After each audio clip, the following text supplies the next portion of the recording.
Winsor Review cannot be looked on in isolation at all. You have to look at what is happening elsewhere in the police world and in the public sector too. And we're facing, at the moment, a 2-year pay freeze for all public sector workers, and we're told that that is affecting police officers as well. On top of that, there's the Hutton review into pensions that's ongoing, where there's an expectation we might be asked to pay even more than we are at the moment. To say even more, because we're paying 11% of our wages towards our pensions at this time, more than anybody else in the public sector.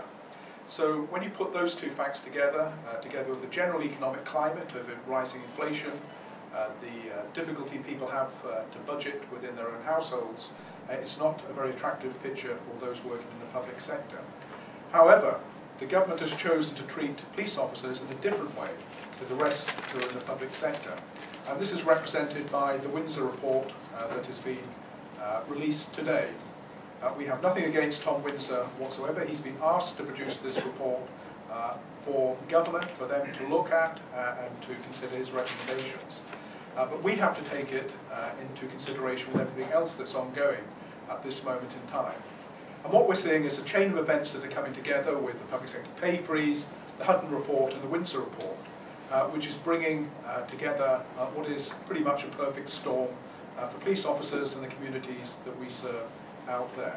It's government that's chosen to make these large cuts in policing.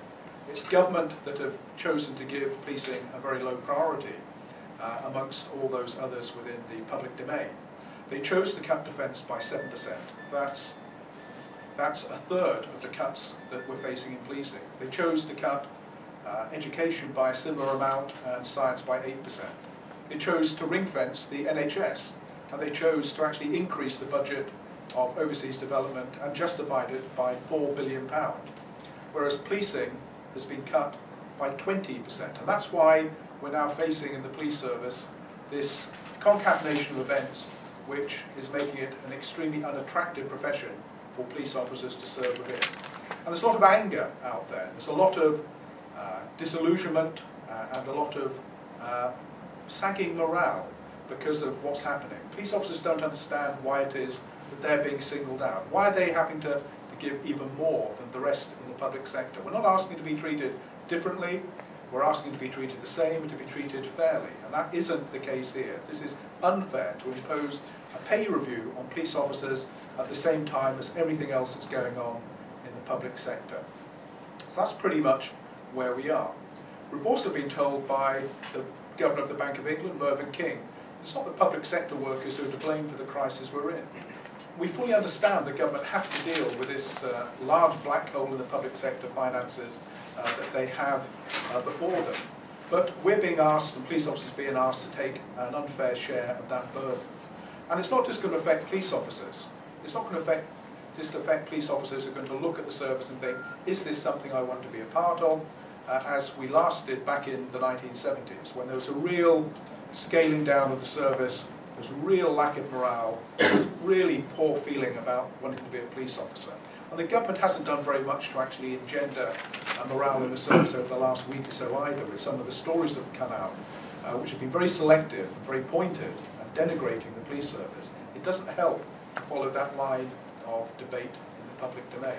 It's very juvenile. It's very much the politics of the school playground, and it's something that we don't intend to get drawn into ourselves. But it's not police officers who have made this situation, it's those elsewhere.